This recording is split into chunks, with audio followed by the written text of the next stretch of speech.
Ladies and gentlemen, hello and welcome back to the Weigh In Podcast. We continue our Meet the Fighter series, this time with the middleweights, 185 pounds, a very interesting division with one of the most popular champions in the sport heading into 2026. So without further ado, let's not keep you waiting any longer. Let's kick things off with the 15th ranked contender in this division, and that is Body Bags Joe Pyfer. Pyfer's 15-3 in his MMA career with notable wins over Abus Magomedov, Kelvin Gastelum, and Marc-Andre Barrio. Former Ring of Combat and Art of War cage fighting middleweight champions outside the UFC. Very good knockout power for Joe Pyfer. 60% of his wins do come by way of KO, TKO. Competent grappling as well. He has won 4 UFC performance bonuses throughout his career as well. Some very impressive performances, including his last fight when he actually submitted Abus Magomedov. Not something you really see a ton of from Joe Pyfer. He does have competent grappling, like I said, but don't really see a lot of submissions from him, but has been competing in a lot of grappling events outside the UFC as well, simultaneous to his MMA career. So definitely working very hard to improve his grappling. And he is scheduled to face the former middleweight champion Israel Adesanya in his next fight on March 28th. That fight just announced within the last week or so. So a massive step up in competition for Joe Pyfer. And I'm very interested to see if he's going to be able to have what it takes to get past the former champion. Going to be a big matchup in the middleweight division. Coming in at number 14, another big time power puncher. This one reigning from Brazil, and that is Gregory Rodriguez. RoboCop is 18-6 in his MMA career with notable wins over Roman Kopylov, Jack Hermanson, and Christian Leroy Duncan. Outside the UFC, he held the LFA and Smash Global Middleweight Championships before signing with the UFC. Very dangerous knockout power. His knockout over Jack Hermanson, one of the most disgusting and brutal finishes that I've seen in a while. If you have not seen that fight, go check it out. Just a nasty KO from RoboCop with one of the most vicious follow-up shots I've ever seen. In 12 UFC fights, he does have 5 performance bonuses, so a very entertaining fighter, especially with those knockouts. Underrated grappling as well, and does compete in grappling events outside the UFC as well, similar to Pyfer. And an important fight for him coming up, he's looking to defend his spot in the rankings against the up-and-coming Bruno Ferreira in March, on March 7th. So that is going to be a very important fight for RoboCop. Just cracked the rankings at number 14 and already having to turn around and defend his spot in the middleweight top 15. So be interesting to see if he can keep his spot or if he folds to the up-and-coming Ferreira. Coming in at number 13, a divisional stalwart and former title challenger, been at the top of this division for years, the better part of the last decade or so, and that is the eraser Paulo Costa. Boachinha's 15-4 in his MMA career with notable wins over Roman Kopylov, Luke Rockhold, Yoel Romero, Uriah Hall, and Johnny Hendricks. Some great throwback names there. Former Jungle Fight face-to-face middleweight champions outside the UFC. He did defend that Jungle Fight middleweight title once before signing with the UFC. Also did challenge for the UFC middleweight title against Israel Adesanya. Both fighters came into that fight undefeated, and Izzy left with his O still intact. And that did end the undefeated run to begin Costa's career. Began his MMA career 13-0 before running into Adesanya. He does have very powerful striking and is very violent when he's on. There have been times he's just kind of struggled to pull the trigger a little bit. Seems to be more of a mental thing because when Paulo Costa's locked in, he's one of the most dangerous guys in the world at 185 pounds. And 4 UFC performance bonuses to back that up. But a bit of an interesting move for Costa coming up in his next fight as he's bouncing up to light heavyweight to face the undefeated Azamat Mirzakhanov on April 11th. So a big, big test in his welcome to the light heavyweight division. Technically had a fight at light heavyweight in his UFC career, but it was originally scheduled as a middleweight fight against Marvin Vettori, and Costa just refused to make weight for whatever reason. Bout ended up being moved up to 205 pounds, and Costa would end up losing. But this time, doing it right, bumping up and facing a real light heavyweight in Mirzakhanov. So we'll see how Costa does bumping up a division. Seems like a bit of an interesting move, but with as big and massive as he is for 185 pounds, I imagine that cut is not easy for him. So maybe it's the right move, and maybe it'll prove that 205 is where he should have been all along. Coming in at number 12, another guy that's kind of been in the top of this division for the better part of the last half decade or so, and that is the Georgian Roman Dolidze. Dolidze's 15-4 in his MMA career. Notable wins list includes Marvin Vettori, Kevin Holland, Anthony Smith at light heavyweight, Jack Hermanson, and Kyle Dawkins. So Dolidze did bounce back and forth between 185 and 205 a couple times. He is the former WWFC light heavyweight champion outside the UFC, defended that belt once before vacating to sign with the UFC. He did have a 4-fight UFC win streak at one point, including 3 performance bonuses in a row, all with finishes over Kyle Dawkins, Phil Hawes, and Jack Hermanson. The one that went the distance with him was Loriano Staropoli, but did end up losing to Marvin Vettori in 2023 to have that win streak snapped. Kind of been mixed results for him since then, wins some, loses some, but only losing to some of the better fighters in this division. Anthony Hernandez and Nasruddin Imavov, the other 3 that he's lost to since that streak started. Pretty well rounded with heavy hands, but definitely prefers to keep the fight on the feet. 53% of his wins do come by way of KO TKO, and the only time he's been stopped was by submission. So definitely better on the feet than he is on the ground, but can hold his own on the ground as well in the right situation. And a very pivotal fight for him coming up as he looks to defend his middleweight ranking as well, as the oncoming Christian Leroy Duncan will test him on March 21st to see if Dolidze can hold his spot in the top 15. So Dolidze already 37, and it seems like his title run kind of ended before it could get going, and now his time in the rankings might be over soon as well. It just depends on whether he can get through CLD in March. Going to be a tough test for him, so we'll see how it goes. Now, coming into number 11, we have, I would classify this guy as a legend of the sport. That may be using that term a little bit loosely, but certainly a legend in terms of viral knockouts over the years, and that is the former Bellator standout, Michael Venom Page. Now, with Page's nickname, just a disclaimer for those that aren't in the know, a lot of the times the nickname is in smaller font below their actual name. But the thing with Michael Page is no one just calls him Michael Page. It's always been Michael Venom Page. It's always been MVP. You hear MVP, you know it's Michael Venom Page. So Venom is included in his name. That's really a big part of his identity at this point. No one separates his nickname from his actual name. MVP, ranked number 11. For those that don't know, now you know. MVP's 24-3 in his MMA career, an outstanding run. Notable wins over Jared Cannonier, Shara Magomedov, Kevin Holland, Douglas Lima, and Paul Daly. One of the more unique styles in the entire sport, and there's really not a fighter that's going to be able to replicate that style. There's no one like him in the entire history of MMA. I mean, the first UFC event's in 1993, so we're going on 33 years now. There's never been another fighter that fights like MVP does. One of the most unique styles that the sport's ever seen. Very high level knockout power as well. Again, a very unique style with striking, but his striking is his bread and butter, his kickboxing. I believe he was a kickboxer as well, if I'm not mistaken. He did begin his MMA career undefeated at 14-0 before running into Douglas Lima in Bellator, and would eventually go on to challenge for the interim welterweight title in Bellator as well against Logan Storley.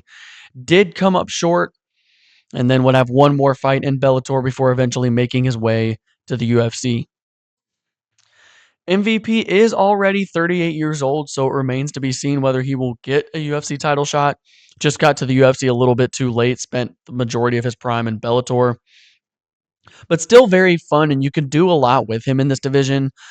I would love to see him go back down to welterweight and face Stephen Wonderboy Thompson, or before Izzy got booked with Joe Pyfer. I would have even loved MVP and Izzy. I think that would have been an absolutely insane striking battle, and it's a shame that we may not get it. Maybe we will in the future. You never know, but Izzy did recently say he wants to take a lot of fun fights.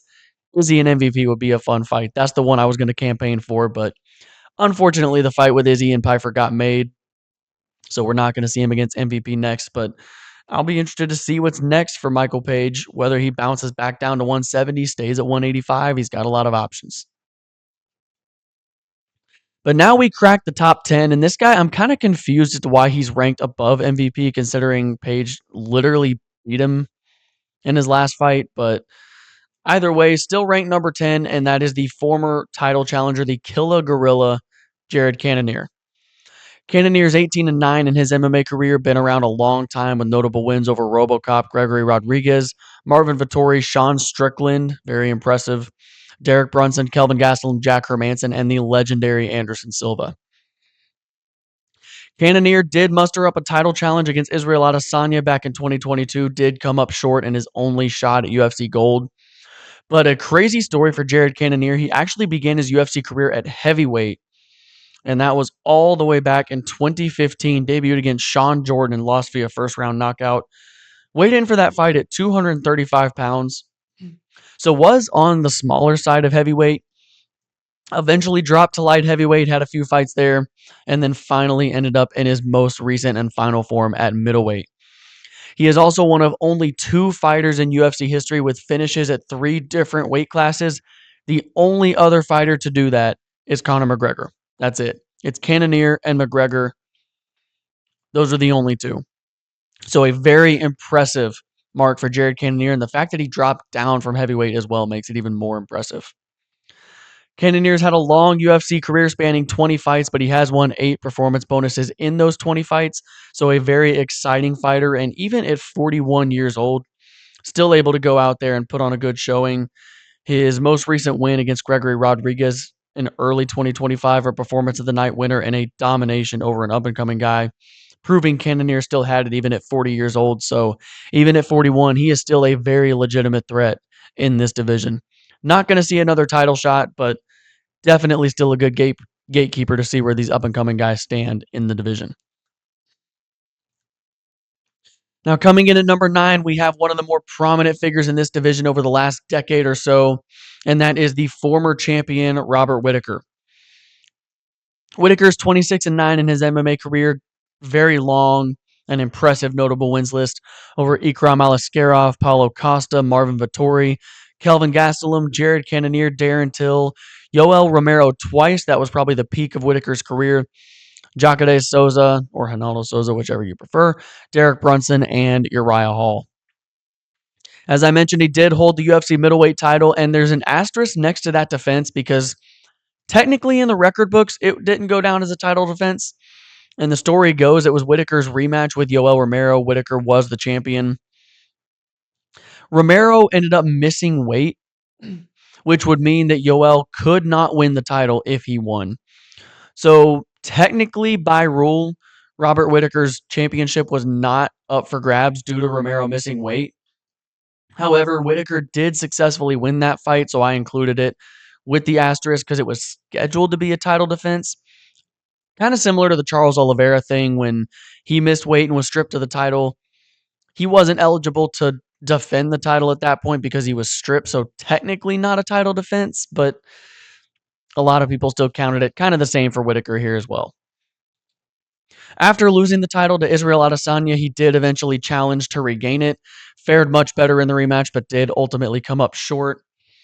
Whittaker, though, was an Ultimate Fighter season winner all the way back in 2012.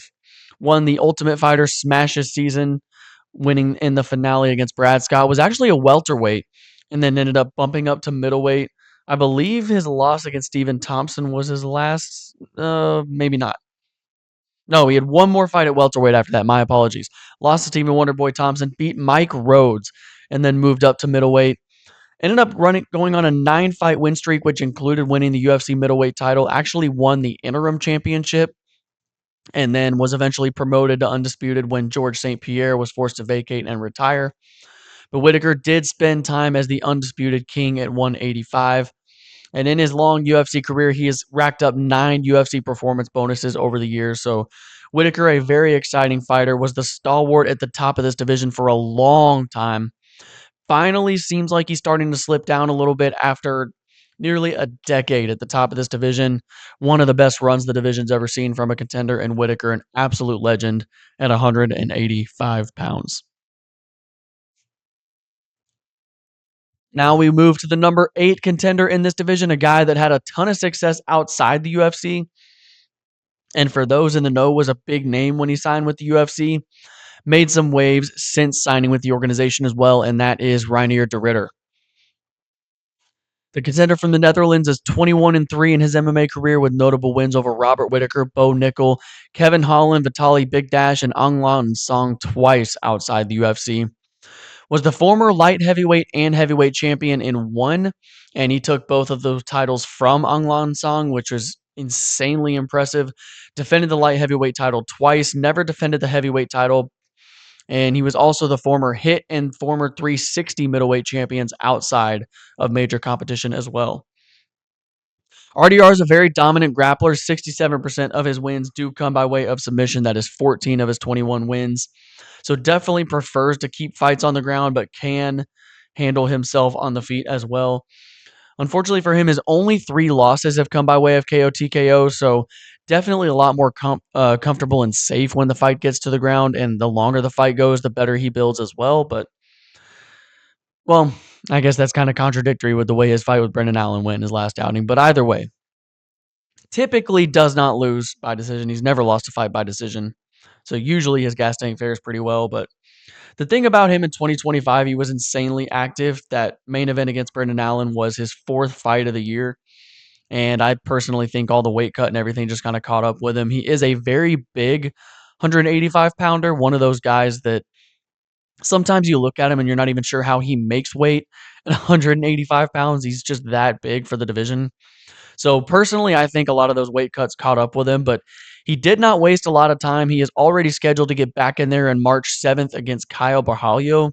That is going to be a very interesting fight and a big one to see who moves forward between him and Borralho in the division.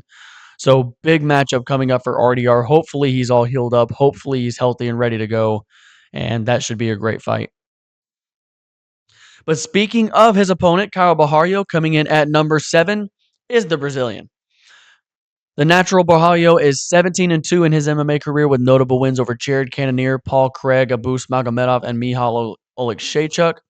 He is the former future MMA middleweight champion outside the UFC. Inside the UFC, in 8 fights, has compiled 3 performance bonuses, so a pretty exciting fighter and a member of the Fighting Nerds team as well, including guys like John Silva, Mauricio Rufy, and Carlos Prates. Very impressive team that they're building down there, and Borralho for a while was the front runner to kind of lead this team towards the top of the divisions. Seems like Prates has kind of taken that torch up a little bit lately, but Borralho suffering a setback in his latest outing against Nassourdine Imavov, but still a very viable contender in this division. Has never been finished in his MMA career as well. Both of his losses have come by way of decision. So definitely impressive. He's a very tough guy to put away and going to be a tough out on any given night. And he had actually went on a 16-fight run before finally running into Nassourdine Imavov in that main event back in September in France. So Borralho absolutely was an oncoming force at middleweight for a long time, and that loss to Imavov, nothing to be ashamed of. Imavov has been on a crazy run as of late, but looking to get back on track against Reinier de Ridder on March 7th, and like I said with RDR, he's coming off a setback in his last fight as well. So this matchup between Borralho and RDR is to get back on track for both of them after a pretty decent win streaks, both suffering a loss and both looking to get back on track. Whoever gets the win will vault right back into the title picture. Whoever doesn't, that'll kind of set them back at least 2 or 3 fights as if they want to get back to the title picture. So sense of urgency seems to be more on the side of RDR as he is a little bit, I think he's a little bit older than Borralho, if I'm not mistaken. Borralho is 33, and I want to say de Ridder is 35, and he is. Okay. So de Ridder is a little bit older, so maybe the sense of urgency on his side, Borralho has a little bit more time. And kind of like I said with some of the lower weight classes, when guys hit 35, that tends to kind of be where they cap out in terms of championship level. Maybe could extend it to 36, but the thing about these higher weight classes, 185 pounds, 205, heavyweight, that doesn't apply quite as much. I mean, you're not going to see a ton of 40-year-olds just running the sport, but it is possible and has been done. For example, Glover Teixeira won his first UFC title at 42 years old, so it can be done. 35 is not just a noose on a career at these upper weight classes like it is on the lower weight classes. So even with Borralho being 33, he's still probably got another good 8 years left in him. Still very fresh and up and coming in the sport, very young in terms of his UFC run, so still plenty of time for him, but if he gets that win against RDR, that will expedite his potential title run. Now, coming in at number 6, we have an absolute legend of this division, and it doesn't really seem like too many people would argue with the fact that this is the second greatest fighter to ever compete in the middleweight division, and that is the former two-time champion, the last style bender, Israel Adesanya. Izzy is 24-5 in his illustrious career with a long and impressive notable wins list, including Alex Pereira, Jared Cannonier, Robert Whitaker twice, Marvin Vettori twice, Paulo Costa, Yoel Romero, Kelvin Gastelum, Anderson Silva, Derek Brunson, Rob Wilkinson, and Melvin Gillard outside the UFC. Yes, you read that right. As I mentioned, he did hold the UFC middleweight title twice, defended the belt an insane 6 times in his first reign. Did not get a defense in his second, but did challenge to regain against Dracus du Plessis, was unable to regain his title, but did get a chance to get it back. And also, while he was the champion during his first reign, he did bump up to light heavyweight for a super fight against the light heavyweight champ at the time, Jan Blachowicz. Did come up short, but did go for double champ status. Izzy, of course, a former kickboxer, went 75-5 in kickboxing, an insanely impressive mark. And that is why in his MMA career, you see a lot of KOs and TKOs. 67% of his wins coming by way of striking stoppage. Also earned 8 UFC performance bonuses along the way. 18 fights inside the organization, 8 of them winning a bonus. So just an incredible run that Izzy went on. And if you want to go watch an Israel Adesanya fight, the one I would recommend to you, and I was in attendance for this one because it was in my hometown of Atlanta, was when he challenged for the interim middleweight title against Kelvin Gastelum at UFC 236. Please go watch that fight. That was the fight of the year in 2019.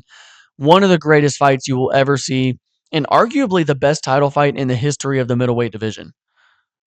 I mean, even though it was for an interim title and not an undisputed, Izzy and Kelvin went to war that night. That fight is inside the UFC Hall of Fame, was inducted just this past year. So just an incredible fight. Go do yourself a favor and check that fight out. There's only 9 fights in UFC history that have been inducted into the Hall of Fame thus far. That is one of them. Go watch it. Unfortunately for Izzy, he is 1-4 in his last 5. Just goes to show how brutal this sport can be when you're on top of the world, one of the best middleweights to ever do it, and then you lose 4 of your next 5. Unfortunate run, but it seems like age is kind of catching up to him. With as slick as his striking is and as precise as he is, he really relies on his speed and athleticism to get through a lot of these fights. And unfortunately, it seems like your speed and your chin are usually the two. It can be interchangeable between which one's actually the first to go, but it's usually those two that are the first between the chin and the speed. And to me, it just kind of seems like Izzy is just slightly losing a step. And that's not saying he's slow, but the thing that a lot of you newer fans have to understand about this sport is a split second, and we're talking like fractions of a second. If you make a split second mistake, that can cost you a fight. That could result in you getting KO'd. That could result in you getting caught. And the Sean Strickland fight, the Nasruddin Imavov fight, those just aren't results that you usually saw in Izzy's prime. Izzy getting dropped by Sean Strickland and getting caught and finished by Nasruddin Imavov. That's just not something you used to see from him. And to me personally, it just seems like he's lost a fraction of a second on his speed. He is definitely not slow. He is definitely still very accurate and precise with his striking, uses his long reach well, but when your speed starts to go and now his chin is not holding up the way it used to early in his career. So it does seem like Izzy is unfortunately on the downturn of his career, but interesting fight for him coming up against Joe Pyfer on March 28th. And like I said, it's very interesting matchmaking for him, putting him against the number 15 guy. I'm not exactly sure what the point of this one really is, because if Izzy loses this one, he's still a big star. He's still a big draw, and a lot of people know his name. So for a lot of these newer fans, this is a guy that you want to get fans excited about. So you put him against Joe Pyfer. I mean, if Pyfer beats him, that's fine and all, but Pyfer's not really a super hyped up prospect right now. I mean, he's got a little bit of excitement behind him, but it's not like fans are clamoring to see him fight for a title as soon as possible or anything. And then with Izzy, if he loses, you kind of illegitimize a big star to a lot of these newer fans. Of course, to the hardcores, we know who Adesanya is. We know his legendary status, and we're going to be interested anytime he competes. But for the newer fans, this is where I want to see him against a guy like MVP, a guy that's older, kind of like Izzy's becoming, upper 30s. You want to see him in some of those fun fights. And just like Izzy said, he wants to be in those fun fights. So you put him against a young, powerful up and comer. It just, and number 15 nonetheless. If Pfeiffer was like at the bottom of the top 10, like 10, 9, 8, kind of in that range, maybe that'd make a little more sense. But for Izzy to still be ranked number 6, and his last fight was a loss to the number 2 guy in the division right now, and you drop him all the way to 15, that just doesn't quite add up to me. But the fight's made. Either way, it's going to be a headliner. Like I said, personally, I don't really understand the matchmaking there, but the fight's on the books nonetheless. March 28th, Adesanya and Pfeiffer will throw down. We'll see who comes out on top. But Israel Adesanya, a legend of the sport, second greatest middleweight of all time, trailing Anderson Silva, of course. But is he still one of the best and one of the most interesting names in this division?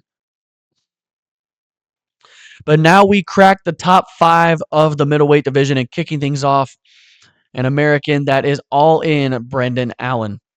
Allen's 26-7 in his MMA career with notable wins over Reinier de Ridder, Marvin Vettori, Chris Curtis, Paul Craig, Andre Muniz, and Kevin Holland. Outside the UFC, he held the LFA and Valor Fights middleweight titles, and a former multiple-time amateur champion as well. Was actually undefeated as an amateur in 9 fights, 9-0, before turning professional. He has compiled 4 UFC performance bonuses and 18 UFC fights as well, and definitely prefers to keep the fight on the ground if he can. 54% of his wins do come by way of submission.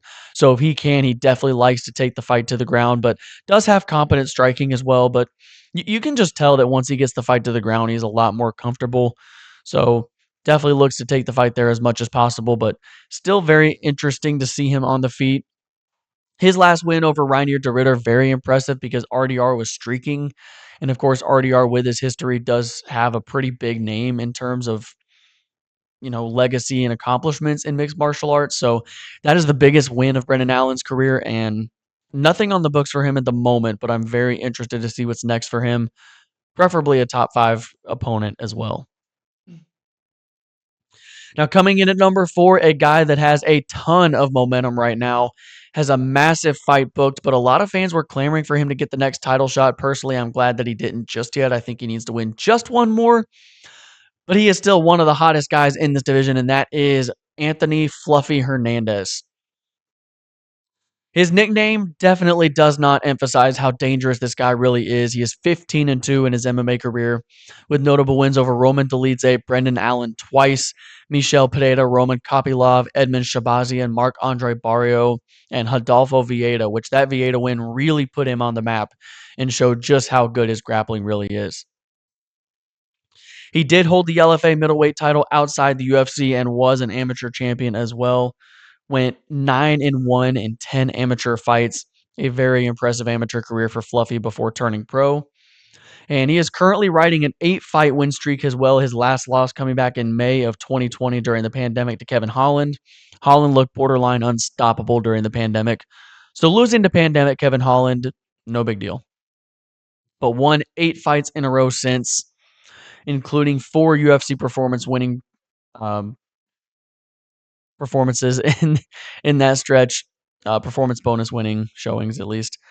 Guess I should have reworded that a little bit different, but nonetheless, his last win against Roman Dolidze was incredibly impressive, just absolutely dominated Dolidze. Fluffy's gas tank is absolutely insane. Looks like he could have gone all night. A lot of fans are drawing the comparisons to Cain Velasquez, a Mexican-American that has an endless gas tank, dominant wrestling. You kind of see the comparisons to Cain back in the day. Biggest fight of Fluffy's career, though, coming up on February 21st, as he is scheduled to fight the former champion Sean Strickland. That is a massive fight for him. And if he wins that, he definitely has a case for the next title shot. We'll get to who I think should get the next shot in a little bit, but Fluffy definitely right there.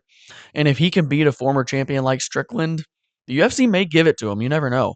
If enough fans clamor and want to see it, he may get it. So Fluffy Hernandez, one of the most important players in this division coming into 2026. And that fight with Strickland going to be massive in determining the hierarchy at 185.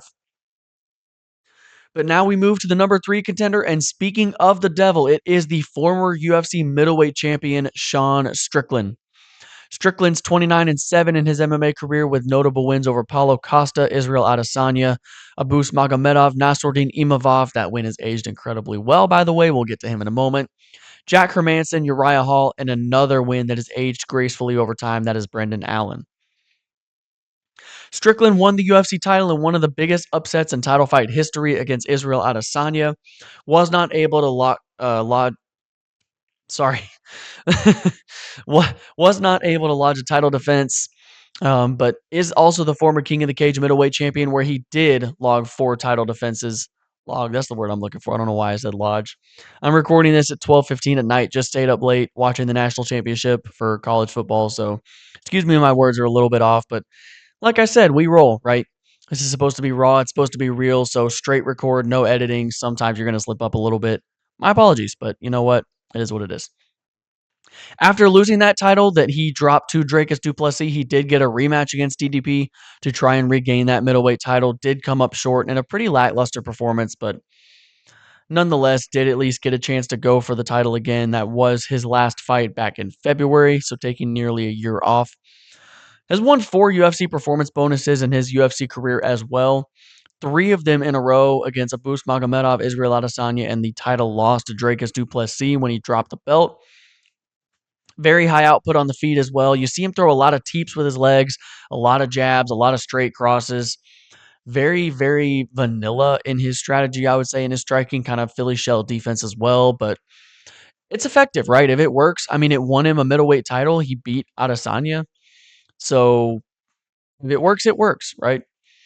Very high output on the feet as well. And when you're not throwing a lot of power strikes, it is a lot easier to really push that pace and have that high output. And as I mentioned with Fluffy, he is scheduled to fight Anthony Hernandez on February 21st. Strickland, if he wins that fight, I feel like almost guarantees the number 2 contender the next title shot. If Fluffy wins, it's going to be Fluffy or the number 2 guy, which we'll get to in just a second. But Sean Strickland could throw a massive monkey wrench into this title picture if he takes down Anthony Hernandez. So a massive fight for Strickland's career. He's still only 34, and with as long as he's been in the UFC for, it's crazy to think that he's still that young. Made his UFC debut all the way back in 2014 at welterweight, and actually has a loss to Kamaru Usman back in 2017 at welterweight as well. So Strickland, a very long and storied run in the UFC, looking to get back in the title picture. He's still right there, just really needs one more win. And especially if it's exciting, if he puts away Anthony Hernandez, like if he finishes him in violent fashion or something like that, just puts on the best performance of his career, he could stamp his case for a title shot in 2026. So we'll see. That February fight going to be huge to determine the title picture at 185 pounds in the coming year. Now, coming in at number 2, and this is the guy that I thought should have been kind of guaranteed to fight for the title, and now it seems to be shifting towards Fluffy, but I'm still campaigning for this guy to get the title shot, and that is the Frenchman Nasruddin Imavov. Imavov was born in Dagestan, emigrated to France with his family as a very young child, and represents France now. 17-4 in his MMA career with notable wins over Kyle Borjalho, Israel Adesanya, Brendan Allen, Jared Cannonier, Roman Dolidze, Joaquin Buckley, and Edmund Shabazian. He's the former Thunderstrike Fight League welterweight champion outside the UFC, bumped up to middleweight upon entering the organization, and is currently on a very impressive 5-fight win streak. His last loss came against Sean Strickland in 2023, and then later in 2023 had a no contest with Chris Curtis. Since then has won 5 in a row. In February of 2025, he knocked out Israel Adesanya in the second round and won a performance bonus for it. And that kind of goes into the final bullet point. He's very well rounded with lightning fast hands, probably the fastest hands in the division at the moment. And that KO over Izzy just really exemplified that, was super impressive. After that, Imavov was already the number 1 contender, and then he defended that ranking with a win over Kyle Borjalho. The reason he's not as the number 1 contender at present is because the title did change hands after that fight, so he did drop to number 2 with the former champ dropping to number 1. But in my opinion, He was the number one guy, defended that ranking. He absolutely deserves the next title shot against Shemaev, in my opinion. And especially with the UFC giving Hernandez Sean Strickland, to me, that kind of says that they want to get Fluffy one more win and kind of nudges Imavov towards the title shot. But we'll see. The matchmaking for the title fights so far this year have been questionable at best. So it has not necessarily been going to the most deserving guy in each division. Hopefully, Imavov doesn't get passed up because of that, because he's a very exciting guy to watch and very fun to watch him fight. So I think him and Shemaev would be a very fun fight, and I hope he gets the next title shot in the first half of the new year. Now we move to the number one contender, the former UFC middleweight champion, just dropped his title in his last fight, and that is the South African Dricus du Plessis.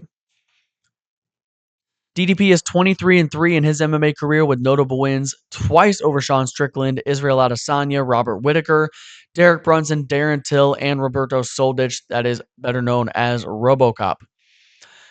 As I mentioned, he did hold UFC gold, defended that belt twice before his last fight when he dropped the strap. Also held the EFC Worldwide welterweight and middleweight titles outside the UFC, defended each once. Also was the KSW welterweight champion as well. That was when he beat RoboCop Roberto Soldic. Did lose the title right back to Soldic in the rematch, but nonetheless was able to beat RoboCop. And for those that don't know, the hardcore fans know how impressive beating RoboCop really is. And yes, that is a different RoboCop than the Gregory Rodriguez we saw earlier. Dricus du Plessis, after losing to RoboCop, would go on an 11-fight win streak, of course, including his title run, winning it against Sean Strickland and defending against Adesanya in the rematch against Strickland. And DDP, something about him, he is very wild and chaotic striking. It does not look pretty. It does not look technical, but it is incredibly effective. And has very sneaky cardio as well. He always looks absolutely exhausted, but he's just not. And personally, I think a big factor that so many people overlook is early on in his UFC career, he had a deviated septum in his nose. Once he had surgery to fix that, his style stayed the same, but his cardio went to another level. Imagine that.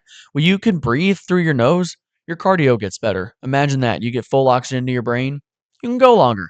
Crazy, right? So that definitely seemed to be a big turning point for DDP. The Derek Brunson fight was the last fight before he got that fixed. His next fight, he knocks out Robert Whitaker, takes the title from Sean Strickland. You get the point. So DDP is still very dangerous in this division, despite losing his title in dominant fashion. He's absolutely not going to get the next title shot, but I'm very interested to see what's going to be next for him in his next fight. I honestly wouldn't hate the a matchup with Brendan Allen. I think that would be a very interesting matchup. Give Allen an established guy inside the top 5, and for DDP, good name that he could try to rebound against. And with Fluffy and Strickland already booked, I think Imavov should get the next title shot. The only two left are Brendan Allen and Dricus du Plessis. So I would personally love to see that fight. I think that's a great matchup for both guys and would be a lot of fun. But now we get to the king of the middleweights at present, the reigning, defending, undisputed UFC middleweight champion, a massive star, and arguably the most terrifying and intimidating figure in the sport at present. And that is the undefeated Chechen, Khamzat Chimaev.